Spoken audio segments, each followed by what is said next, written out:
नमस्कार, मी आबा माळकर. आपण बघत आहात लक्षवेध 2020. आपल्या सर्वांना माहितीच आहे की हा चॅनल नवीन लेखक, नवीन पत्रकार यांना आम्ही तुमच्या समोर आणत असतो आणि आतापर्यंत जे जे पत्रकार आम्ही आपल्या समोर आणले त्या सर्वांना तुम्ही भरभरून प्रतिसाद दिलात. तुम्ही आम्हाला मुद्दाम फोन करून सांगितलं की अशीच नवीन तरुण मुलं आमच्या पुढे आणा आणि आम्हालाही कळू दे की भारतीय साहित्य, भारतीय पत्रकारिता क्षेत्र हे पुढे किती उज्ज्वल आहे. तर त्याच प्रयत्नांमधला आमचा हा पुढचा भाग आहे. आज आम्ही तरुण डायनॅमिक लेखक आपल्या समोर आणलेले आहेत. हे सावरकर विषयावर यांचं प्रचंड संशोधन आहे असे अक्षय जोग आज आपल्याशी चर्चा करायला आले आहेत.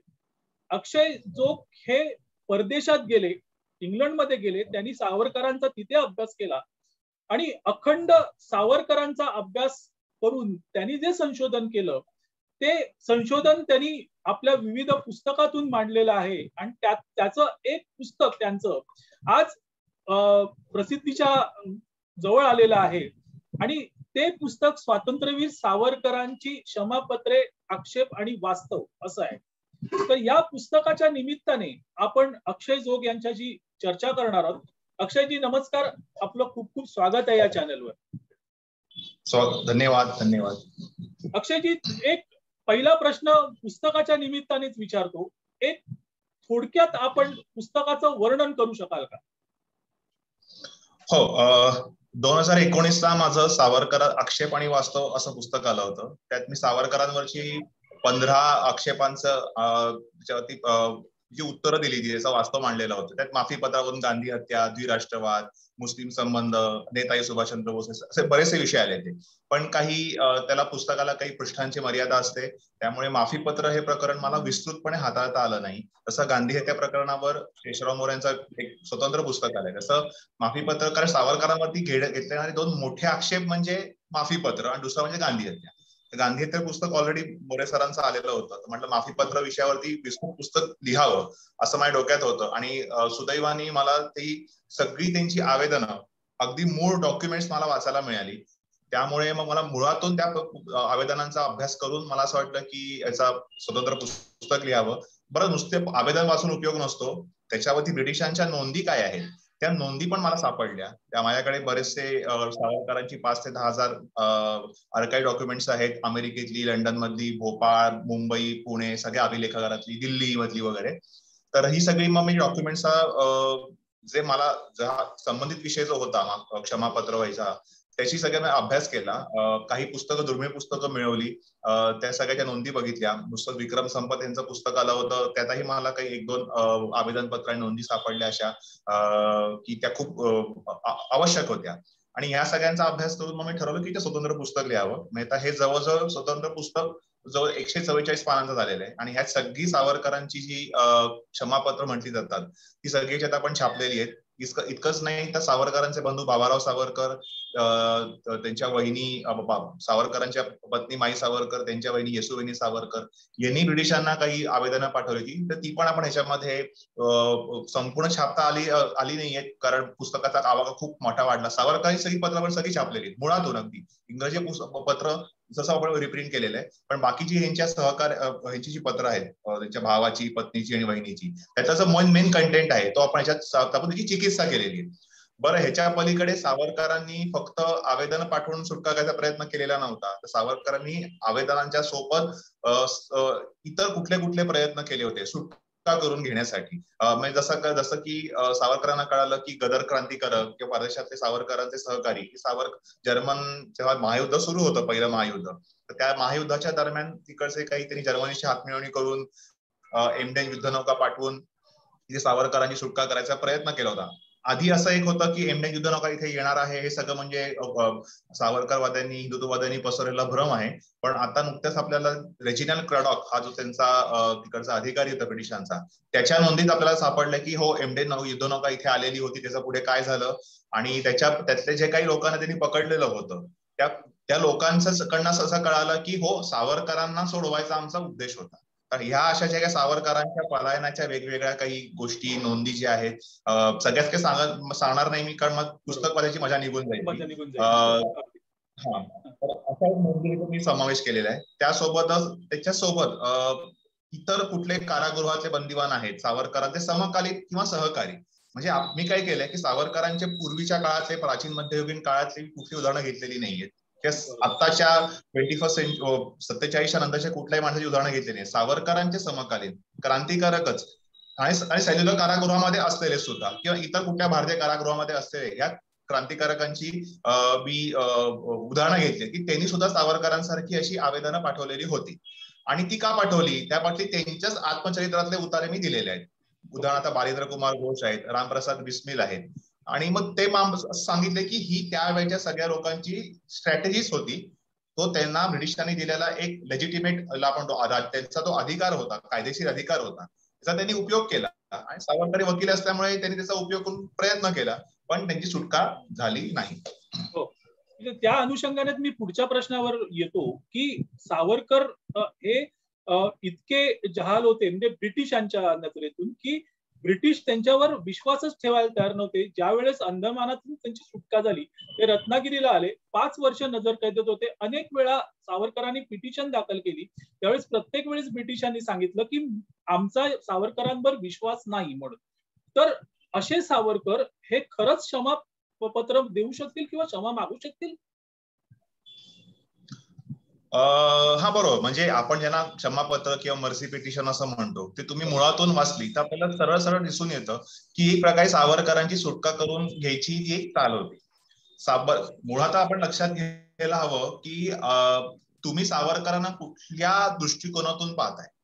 जर तुम्ही सावरकरांना एका कुठल्या गांधीवादी दृष्टिकोनातून किंवा अजून कुठल्या विविध आयडिओलॉजी दृष्टिकोनातून पाहायला गेलात तर तुम्हाला सावरकर काही तुम्हाला असे विविध व्यक्ती तुम्हाला पटणारच नाही.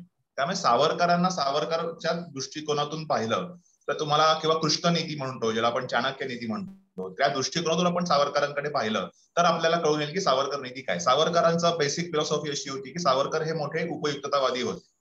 ब्रिटिशांच्या कारागृहात, शत्रूच्या कारागृहामध्ये खितपत पडणं 50 वर्ष ही सावरकरांची देशभक्तीची कल्पना नव्हती. त्यांचं म्हणणं काही करून इथून बाहेर पडायचंय मला आणि मला देशकार्य करायचंय.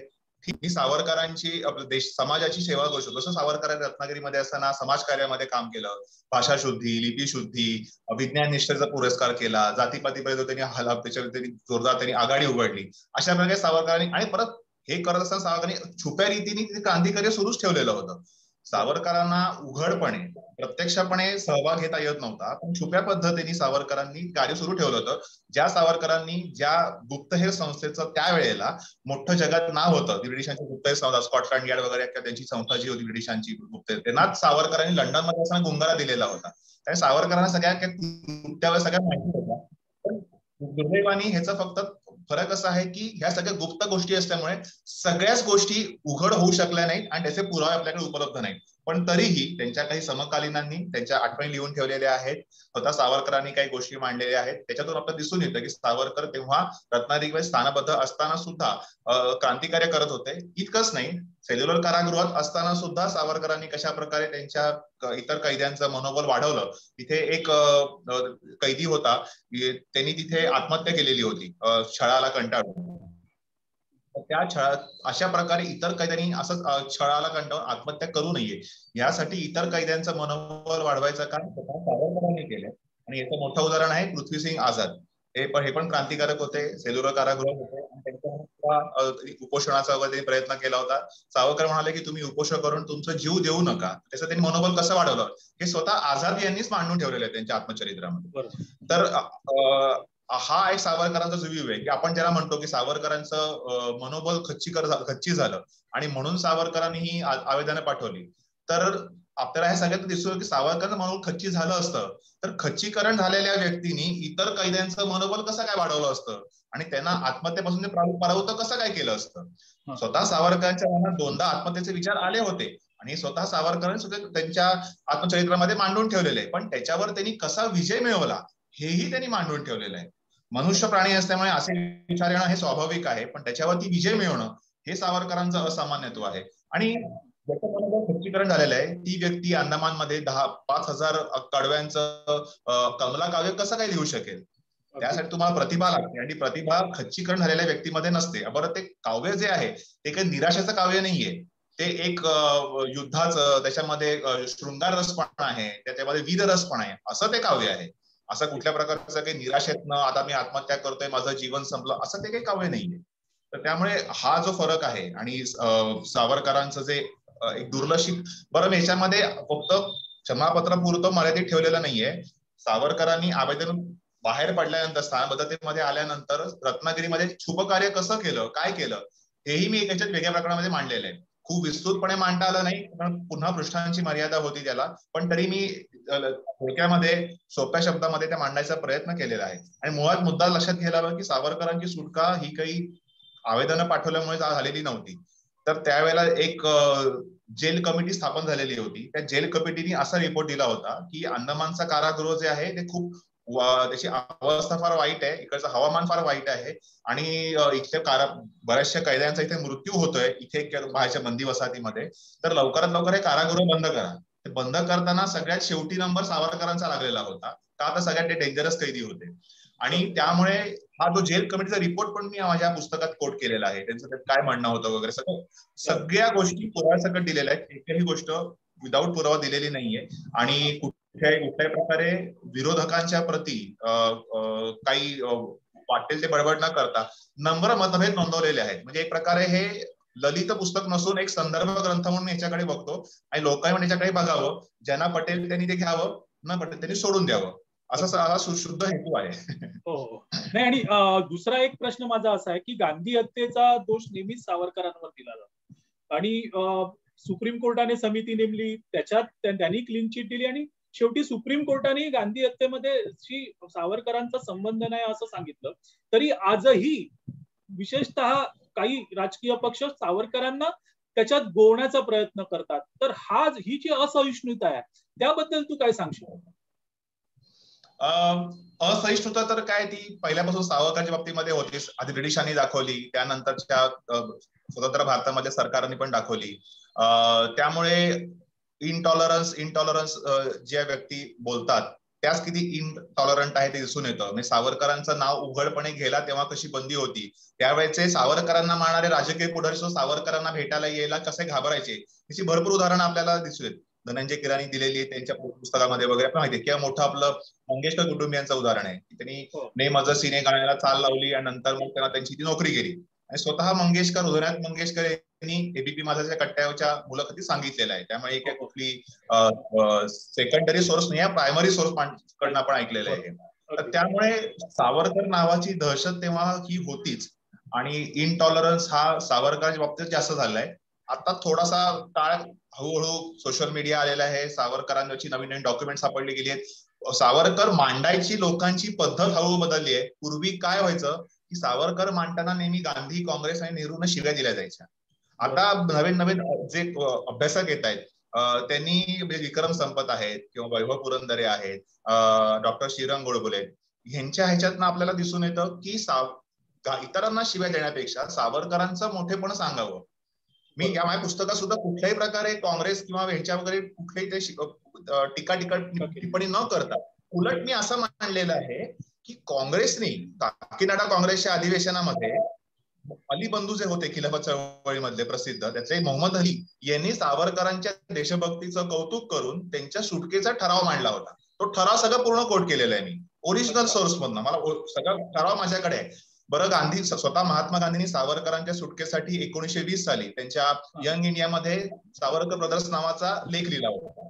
नाशिक काँग्रेस प्रदेश कमिटी जी असते प्रत्येक प्रदेशाची, त्याच्या नाशिक प्रदेश कमिटीने सावरकरांच्या सुटकेसाठी सावरकर षष्ठी नावाचा कार्यक्रम आयोजित करून विविध ठिकाणी व्याख्यानांचं आयोजन केलं होतं की आणि सावरकरांनी सुटकेची मागणी केली होती.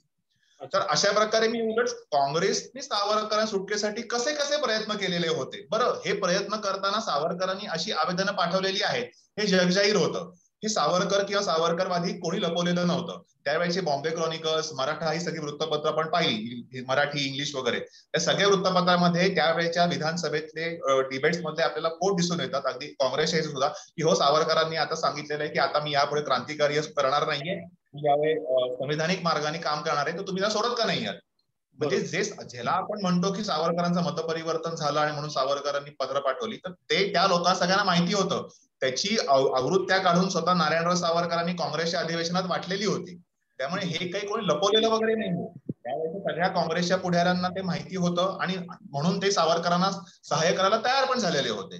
मग आत्ताच अर्थात नंतर 37 सालानंतर ज्या सावरकरांनी हिंदुत्वाचा पुरस्कार केला, ते हिंदू सभेत जॉईन, तेव्हा राजकीय मतभेद, राजकीय विरोध त्यांचे होतेच, त्याच्याबद्दल काहीच म्हणजे उगीच मी विनाकारण खोटं बोलणार नाही, पण ते राजकीय विरोध होते. सावरकरांच्या देशभक्तीबद्दल तेव्हाही काँग्रेसने कधी आक्षेप घेतलेला नव्हता. त्यांचं म्हणणं होतं की त्यांची आयडियोलॉजी आम्हाला पसंत नाही आणि त्या मार्गाने स्वातंत्र्य आम्हाला हवं मिळालं, आम्हाला शक्यतो त्या मार्गाचा नकोय, कारण त्यांनी एक प्रकारे अराजक म्हणजे त्यांचं इंटरप्रिटेशन होतं, ते चुकीचं होतं.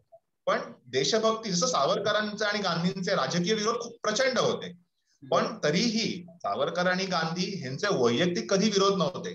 सावरकरांनी आणि गांधींनी सावरकरांची रत्नागिरी जाऊन भेट घेतलेली होती, त्यांच्या माई सावरकरांना वंदन केलं होतं की तुमचा त्याग खूप मोठा आहे. गांधींच्या अध्यक्षतेखाली सावरकरांनी भाषण दिलं होतं. बरं, त्यांना इन्व्हाइट कोणी सावरकरांनीच केलेलं होतं की तुम्ही अध्यक्षपद स्वीकारा, मी भाषण करतो म्हणून. टिके पंडेचे मतभेद दिसून आले होते. सावरकरांनी गांधींची बाजू घेऊन लिहिलेले लेख पण उपलब्ध आहेत. बरं, सावरकरांनी गांधींचा जीव गांधी जेव्हा उपोषणाला बसले ते 42-43 साली, तर त्यांचा खूप वाईट अवस्था होती, त्यांची प्रकृती खूप खालवलेली होती. तर तेव्हा सावरकरांनी सांगितलं की तुमचा जीव हा देशाचा जीव आहे, हा राष्ट्रीय जीव आहे, तुम्ही उपोषण करून तुम्ही वाया घालवू नका, तुमचा जीव हा जास्त मोलाचा आहे, तुम्ही तुमचं उपोषण थांबवा. म्हणून सावरकरांनी पत्र पाठवलेलं होतं. तर ही सगळी पत्र, ह्या सगळ्या गोष्टी माझ्या जुन्या पुस्तकात मी दिलेल्या होत्या, कारण हा याचा विषय नव्हता, पण या पुस्तकात सुद्धा मी सावरकर षष्ठीचं प्रकरण, सावरकरांचा काकीनाडा काँग्रेसचा ठराव, हे सगळ्या गोष्टी मी मांडलेल्या आहेत. म्हणजे मला असं म्हणता येईल की सध्या जो सावरकरांना विरोध होतो आहे, तो विरोध हा एक प्रकारचा राजकीय ह्याच्यातनं निर्माण झालेला विरोध आहे असं मला वाटतं. आणि त्यावेळेची जी काँग्रेस होती ती सावरकरांच्या इतक्या टोकाच्या विरोधी नव्हती. बरोबर, विचारसरणी दृष्ट्या विरोधी होती, पण पर्सनल देशभक्तीच हे देशभक्तच नाहीत असं कधी, कारण स्वतः इंदिरा गांधींनी सावरकरांना कौतुक केलेलं आहे, त्यांचं पत्र आपण कोट केलेलं आहे पुस्तकामध्ये सुद्धा. स्वतः गांधीजी स्वतःच्या पर्सनल अकाउंट मधून 11,000 रुपये देऊन स्मारकाला दिलेले आहेत, त्यांच्यावर स्टॅम्प काढलाय, त्यांच्या डॉक्युमेंटरी काढायला सांगितली प्रेम वैद्यांना.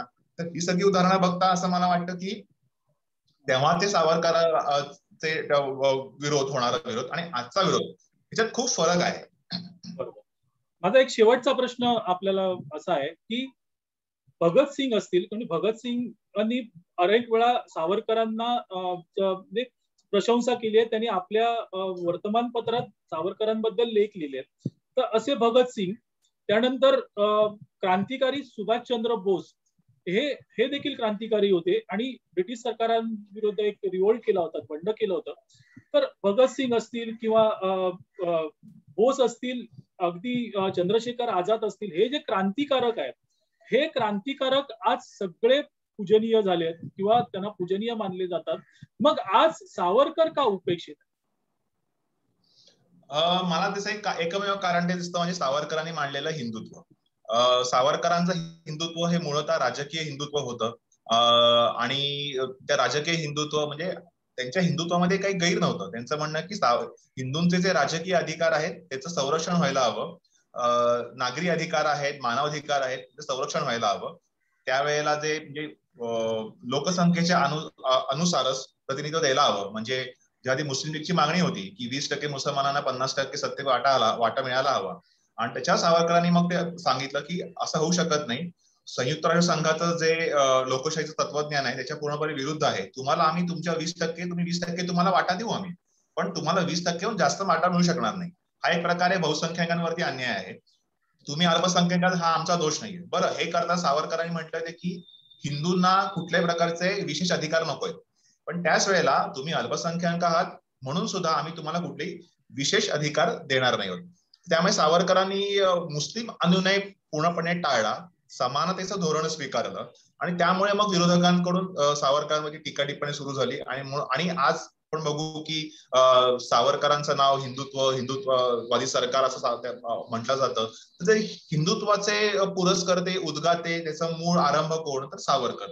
आणि म्हणून सावरकरांवरती सध्याच्या काळामध्ये ही टीका वाढत चालली आहे की त्यांना असं वाटतं की जेणेकरून हा हिंदुत्वाचा जो वटवृक्ष आहे आपण त्याच्या पायावरती आघात केला तर तो उन्मळून पडेल, असं कदाचित विरोधकांची बहुतेक धारणा असावी. म्हणून कंटिन्युअसली आपल्याला दिसेल की गेल्या 8-10 वर्षामध्ये सावरकर टीका टिप्पणी खूप वाढत गेलेली आहे. पण मी ह्याच्याकडे चांगल्या गोष्टीने बघतो की या टीका टिप्पणीमधूनच आपल्याला एक चांगल्या अभ्यासक मिळाले. उदाहरणार्थ विक्रम संपत 2001-3च्या दरम्यान ज्या मणिशंकर अय्यर यांनी जी सावरकरांवर टीका टिप्पणी केली, म्हणजे स्वतः संपत यांनी सांगितलेली गोष्ट की तेव्हा विक्रम संपत यांना सावरकरांचं नाव कळालं आणि त्याच्यात त्यांनी संशोधन करायला सुरुवात केली आणि मग त्यांनी त्यांना फेलोशिप मिळून त्यांनी हे 2 मोठे ग्रंथ दिले आणि आज त्यांच्यामुळे ऍक्च्युअली सावरकर हे तिकडे पोहोचले नव्हते तिथेही ते पोहोचायला लागलेले आहेत. तर त्याच्यात मला असं वाटतं की ही नकारात्मक प्रसिद्धी सुद्धा कधी कधी काही त्यांना काही चांगलं होतं, तसं हे आपल्याला चांगलं प्रोडक्ट मिळालेलं आहे विक्रम संपत म्हणून असं म्हणता येईल.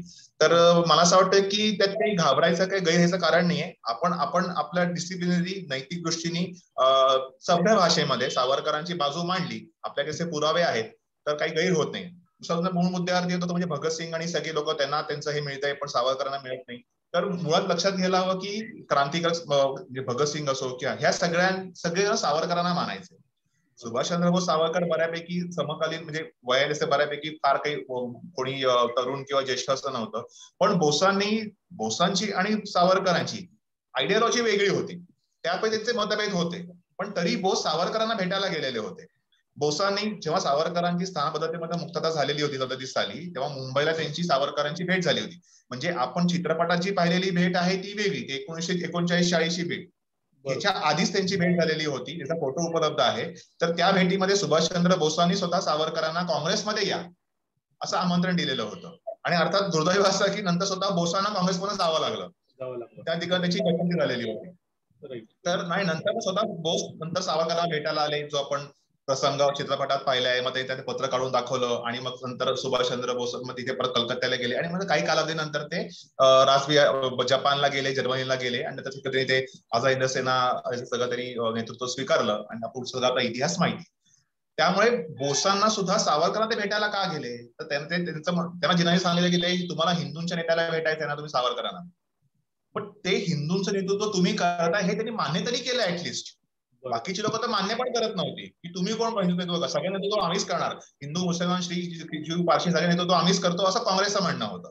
त्यामुळे हिंदूंचं नेतृत्व, सावरकरांचं म्हणणं काय होतं, ऍटलिस्ट हिंदूंचं नेतृत्व मी करतो, त्यांचे जे काही प्रश्न आहेत ते मी सोडवतो आणि ते सोडवताना मी इतर कुठल्या धर्मियांवरती आक्रमण करत नाही. त्यामुळे ऍटलिस्ट बोसांनी त्यांना भेटायचं हे अप्रत्यक्ष मान्य केलं किंवा तुम्ही हिंदूंचे नेते आहात. त्यांच्या क्रांतिकार्याबद्दल बोसांना आदर होता.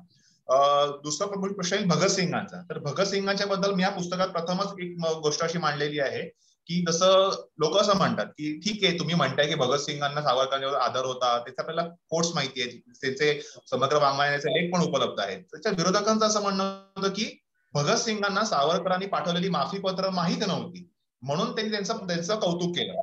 जर समजा भगतसिंगांना सावरकरांची माफी पत्र माहित असती तर भगतसिंगांनी सावरकरांचं कौतुक केलेलं नसतं. आता मुद्दा, भगतसिंगांना सावरकर माफीपत्र माहित होती का ते माहित नाही. पण मगाशी मी उल्लेख केला त्यांचा की रामप्रसाद बिस्मिल, अशफुल्ला खान, रोशन सिंग आणि अजून चौथे क्रांतिकार होते, त्यांचं नाव विसरलं होता. तर ह्या चौघांनी मिळून जे काकोरी हत्याकांड होतं त्याच्यामध्ये त्यांना अटक झालेली होती, त्या चौघांनी फाशी झालेली होती. रामप्रसाद बिस्मिल पुढाकार घेऊन सांगितलं होतं की आपण अशा प्रकारचं आवेदन पाठवूया आणि सांगूया की आता आम्ही क्रांतिकारी सोडून देतो, संविधानिक मार्गाने आम्ही काम करू, तर तुम्ही आमची फाशीची शिक्षा रद्द करा. आणि त्यांनी जवळ 7-8 वेळेला विविध व्यक्तींना त्यांनी पत्र पाठवून सांगितलं की आमची फाशी रद्द करा, आता आम्ही आमचं मतपरिवर्तन केलेलं आहे. आणि त्यांनीच त्या पुढाकार घेऊन मग रोशन सिंगांना सांगितलं. राजेंद्रनाथ लाहिरी, चौथा नाव होतं राजेंद्रनाथ लाहिरीनी पण असं पत्र पाठवलं होतं. अशफुल्ला खानांची तयारी नव्हती, पण त्यांचं मन वळवायचं काम स्वतः बिस्मिल यांनी केलेलं होतं आणि त्यांनी पण असं पत्र पाठवलेलं होतं. तर ह्या सगळ्यांची पत्र भगतसिंगांनी त्यांच्या महत्वाला आणि कीर्ती, हे त्यांचं जे नियतकालिक काढत होते त्याच्यात त्यांनी ही पत्र छापलेली आहेत. जे रामप्रसाद बिस्मिलांचं जे पत्र आहे की हो अशा प्रकारचं पत्र मी पाठवलं आणि राजेंद्र सिंगांवरती आणि प्रत्येक क्रांतिकारकावरती भगतसिंगांनी एक वेगवेगळे छोटेसे लेख लिहिलेले आहेत. त्याच्यात त्यांनी असा उल्लेख केलेला आहे की हो या दोघांनी सुटकेसाठी अशा प्रकारची मतपरिवर्तन झाल्याची आवेदनं पाठवलेली होती आणि इतकं असूनही त्यांनी त्यांच्या हौतात्म्याचं कौतुक केलेलं आहे. म्हणजे भगतसिंगांना लाहिरी, बिस्मिल, रोशन सिंग आणि अशफाकुल्ला खान यांनी अशा प्रकारची तथाकथित माफी पत्र पाठवलेली हे माहीत होतं आणि ते माहीत असूनही भगतसिंगांनी त्यांच्या पत्रात त्यांच्यावरती प्रशंसोद्गार काढून गौरवास्पद लेख लिहून त्यांचं कौतुक केलं. ह्याच्या पलीकडे भगतसिंग राजेंद्रनाथ लाहिरींच्या हौतात्म्य इतके प्रभावित झालेले होते की त्यांनी आपल्या सख्या लहान भावाचं नाव त्यांच्या याच्यावर राजेंद्र असं ठेवलेलं होतं. बरं हे मी सांगत नाहीये, समग्र भगतसिंग जे हिंदी इंग्रजी उपलब्ध आहेत, मराठी सुद्धा उपलब्ध आहे, त्याच्यामध्येच त्यांनी राजेंद्र सिंग लाहिरीवरचा जो लेख आहे त्या लेखामध्ये संपादकीय त्यांनी वरती कोट टाकलेला आहे की राजेंद्रनाथ लाहिरी यांच्या हौतात्म्यांनी प्रभावित होऊन भगतसिंगांनी आपल्या सख्या लहान भावाचं नाव राजेंद्र असं ठेवलेलं होतं. म्हणजे मला असं वाटतं की समजा भगतसिंगांना सावरकरांची माफी पत्र माहिती असती तर त्यांनी सुद्धा नक्कीच सावरकरांचं कौतुक केलं असतं, कारण ही एक स्ट्रॅटेजी आहे. हे क्रांतिकारक भगतसिंगांना माहिती होतं, कारण क्रांतिकारकांचा दृष्टिकोन हा सावरकरांचा, भगतसिंगांचा, बोसांचा, रामप्रसाद बिस्मिल सगळ्यांचा हा एकच दृष्टिकोन होता. तुम्ही गांधीवाद्याच्या दृष्टिकोनातून, काँग्रेसच्या दृष्टिकोनातून किंवा कुठल्या डाव्यांच्या दृष्टिकोनातून पाहायला गेलात सावरकरांना किंवा क्रांतिकारकांना तर तुम्ही चूक ठराल. पण तुम्ही क्रांतिकारकांना क्रांतिकारकांच्या दृष्टिकोनातून पाहिलं तर तुम्हाला यात काही गैर वाटणार नाही. तसंच भगतसिंग झालं, भगतसिंगांना काही गैर वाटलं म्हणून भगतसिंग आणि सावरकरांचं त्यांच्या वाङ्मयात उल्लेख केलेले आहेत की हे महान मानवतावादी होते. इतकंच नाही तर जसं आपण म्हणतो की भगतसिंगांनी त्यांचं ते आय एम ॲथिस्ट, मी नास्तिक असं पुस्तक वगैरे लिहिलं, पण आपण हे सांगताना त्याची जी जेल डायरी आहे ती आपण कोट करत नाही. भगतसिंगांनी ज्या काही निवडक भारतीयांची पुस्तकं वाचली होती ते सावरकरांचं पुस्तक होतं. हे तर सगळ्यांना माहिती आहे की सावरकर स्वातंत्र्य समर पुस्तक स्वतः भगतसिंगांनी रिप्रिंट केलेलं होतं 2 भागामध्ये आणि त्याच्याही आवृत्त्या पावरस वगैरे सापडलेल्या होत्या. हे जग जाहीर आहे. भगतसिंगांचं जे त्याची जी क्रांतिकारक संघटना होती हिंदुस्थान सोशल रिपब्लिक असोसिएशन, त्याच्यामध्ये एंट्री करताना प्रत्येक व्यक्तीला सांगितलं जायचं की तुम्ही एक आयर्लंडचा क्रांतिकारक त्याचा इतिहास तुम्ही वाचून या, दुसरं तुम्ही एक कम्युनिझमचा इतिहास वाचून या आणि तिसरं म्हणजे तुम्ही सावरकरांचा लाईफ ऑफ बॅरिस्टर सावरकर हे चित्रगुप्त लिखित पुस्तक तुम्ही वाचून या. म्हणजे बाकी इतर कुठल्या भारतीयाचं पुस्तक न वाचता ते त्यांना सांगायचं की तुम्ही सावरकर चरित्र वाचून या. बरं, सावरकरांचं जे हिंदू पदपादाशाही पुस्तक आहे हे स्वतः भगतसिंग शेवटच्या काळात वाचत होते आणि त्यातल्या सगळ्यात जास्त नोंदी म्हणजे कुठल्या भारतीयाच्या सगळ्यात जास्त नोंदी ह्या त्याच्या जेल डायरीमध्ये असतील तर तो एकमेव भारतीय लेखक म्हणजे सावरकर. त्यांच्या 6 नोंदी जेल डायरीमध्ये भगतसिंगांच्या दिलेल्या आहेत. या सगळ्या नोंदी माझ्या आक्षेपास्पद पुस्तकातल्या आपण इंग्लिश एडिशन काढली त्यात पण दिलेले आहेत. त्याच्या सगळ्या नोंदी देता आल्या नाही कारण तो गैरलागू विषय होता. पण भगतसिंगांनी कशा प्रकारे रामप्रसाद बिस्मिल, लाहिरी यांचं कौतुक केलेलं आहे, आपल्या भावाचं नाव त्यांनी राजेंद्र ठेवलेलं होतं, ह्या ज्या गोष्टी या सगळ्या मी पुस्तकात कोट केलेल्या आणि प्रथमच हे आपण प्रकाशामध्ये आणतोय. आणि त्याच्या नोंदी ज्या आहेत हिंदू पदपादाशामधल्या त्या माझ्या जुनं जे पुस्तक आहे आक्षेपाणी वाचतो त्याच्यात आता एक नवीन सुद्धा प्रकरण मी ऍड केलेलं आहे. मला असं वाटतं की क्रांतिकारकांचे मुकुटपणे सावरकरांना म्हणायचंय ते काही उगीच म्हणत नव्हते. त्या पाठी सावरकरांनी त्यांना दिले स्वतः केलेलं कार्य आणि स्वातंत्र्य समर पुस्तक लिहून किंवा विविध लेख लिहून ते त्यांना एक वैचारिक अधिष्ठान आणि बैठक दिलेली होती. आणि त्याचं महत्व तुम्हाला पुढे सांगतो, शेवटचा एक समोर सांगतो की सावरकरांचं महत्व असं आहे की क्रांतिकारक सावरकर यांनी भारत स्वतंत्र झाल्यावरती 1952 साली आपल्या अभिनव भारत संघटनेचं विसर्जन केलेलं होतं. ते भाषण अत्यंत महत्वाचं आहे. पुण्यामध्ये तो 3 दिवसाचा कार्यक्रम झाला होता. त्यात सावरकर असं म्हणतात की आता स्वतंत्र भारतामध्ये तुम्ही आपल्या क्रांतिकारक प्रवृत्तीचं म्हणजे हिंसक प्रवृत्तीचं विसर्जन करायला पाहिजे. स्वतंत्र भारतामध्ये कुठल्याही प्रकारे तुम्हाला तुमचा विरोध दर्शवायचा असेल तर हातात शस्त्र घ्यायची आवश्यकता नाही. शस्त्र पूर्णपणे त्याज्य आहे. म्हणजे सावरकरांचं म्हणणं होतं स्वतंत्र भारतामध्ये आपण अहिंसा उपयोगात आणायला हवी. तुम्हाला तुमचा विरोध दर्शवायचा आहे ना, तुम्ही योग्य व्यक्तीला मतदान करा, तुम्हाला मतदानाचा अधिकार दिलेला आहे. पण त्या पलीकडे जाऊन तुम्हाला काय अजून काही विरोध दर्शवायचा तुम्ही सत्याग्रह करा, अहिंसात्मक सत्याग्रह करा, आंदोलन करा, पण हिंसा पूर्णपणे त्याज्य आहे. कारण त्यामुळे देशामध्ये अराजक माजेल आणि पुन्हा देश परतंत्र्यामध्ये जाऊ शकतो. हे सावरकर हे स्वतः क्रांतिकारकांचे मुकुटमय सावरकर सांगतात. आणि सावरकरांना अहिंसेचा वावडं कधीच नव्हतं. सावरकरांनी भगनगरचा निशस्त्र प्रतिकार हे अहिंसक आंदोलन उभारून यशस्वी करून दाखवलेलं होतं. तर आता हे सावरकरांचं त्याची जी बैठक होती विचारांची, की परकीयांच्या विरुद्ध शस्त्र आपल्याला घेणं आवश्यक आहे, पण स्वकीयांच्या विरुद्ध शस्त्र कधी हातात घेऊ नये, स्वतंत्र भारतात शस्त्राचा पूर्णपणे त्याग करायला हवा. पण त्याच वेळेला आपले जे पोलीस दल आहे ते सक्षम पाहिजे, आपलं सैन्य दल आहे ते सक्षम पाहिजे, त्यांच्याकडे अत्याधुनिक आपल्याला शस्त्रास्त्र असायलाच पाहिजेत. हायड्रोजन बॉम्ब, अणुबॉम्ब याचा वापर करू नका, पण ऍटलीस्ट शत्रूला धाक बसवायचा तुम्ही त्याचा शोध लावून आपल्याकडे तुम्ही ठेवा. तर असं हे सावरकरांचं जे वेगळेपण आहे ते आपल्याला दिसून येतं त्यांचा अभ्यास करताना. आता मला तुम्ही एक सांगा की हे पुस्तक प्रेक्षकांना कुठे मिळेल आणि त्याची नोंदणी कशी करायची? हे पुस्तक तुम्हाला स्वातंत्र्यवीर सावरकर अध्यासन केंद्र पुणे, म्हणजे तिथे सावरकरांनी त्यांची परदेशी कपड्यांची पहिली होळी केलेली होती, तिथे स्मारक उभारलेलं आहे महापालिकेकडनं. सध्या ते विवेक विचार मंच हे ते त्यांच्याकडे त्याचे चालकत्व सांभाळत आहेत. तर ते हे पुस्तक प्रकाशित करत आहेत. तर पुणेकर व्यक्ती या तिथे जाऊन 15 ऑक्टोबरला पुस्तकाचं प्रकाशन आहे दसऱ्याला. आम्ही प्रकाशन पूर्व सवलत ठेवलेली आहे. पुस्तकाची मूळ किंमत 200 रुपये आहे. सवलतीमध्ये 50% सवलतीमध्ये तुम्हाला 100 रुपयाला उपलब्ध होईल पुस्तक ते. आणि पुण्याच्या बाहेरची लोक आहेत तर त्यांना आम्ही कुरिअरची सुद्धा व्यवस्था ठेवलेली आहे. ते मी तुम्हाला नंबर सांगतो, 9356969224. हा जो ह्या प्रकाशकांचा नंबर आहे. तुम्ही नक्कीच आपण डिस्क्रिप्शन मध्ये टाकू, या व्हिडिओच्या डिस्क्रिप्शन मध्ये तुझ्याकडून घेऊन मी ते टाकतो, म्हणजे जेणेकरून कसं आहे की प्रेक्षक आमचे ते बघतील आणि फोन करतील. आणि सांगायचा एक आनंद होतो की हे पुस्तकाचा आम्ही घटस्थापनेला नोंदणी सुरू केली आणि 4 दिवसामध्ये याची पहिली आवृत्ती संपलेली आहे आणि दुसरी आवृत्ती सुद्धा आज अर्धी संपलेली आहे सकाळपर्यंत, आणि दुसरी आवृत्ती सुद्धा आता बरेच संपण्याच्या मार्गावर आहे. आणि बहुतेक आता 700 प्रतींचा टप्पा पुस्तकाने ओलांडलाय आणि आम्ही नोंदणी सुरू ठेवलेली आहे. आणि नक्कीच सगळ्यांना पुस्तक उपलब्ध करून दिलं जाईल याचा आम्ही नक्कीच प्रयत्न करू शक्य त्या लोकांना. जे नोंदणी सगळ्यांना पुस्तक मिळेल, त्या पलीकडे सुद्धा नंतर सुद्धा पुस्तक आम्ही नक्की अवेलेबल करून देऊ.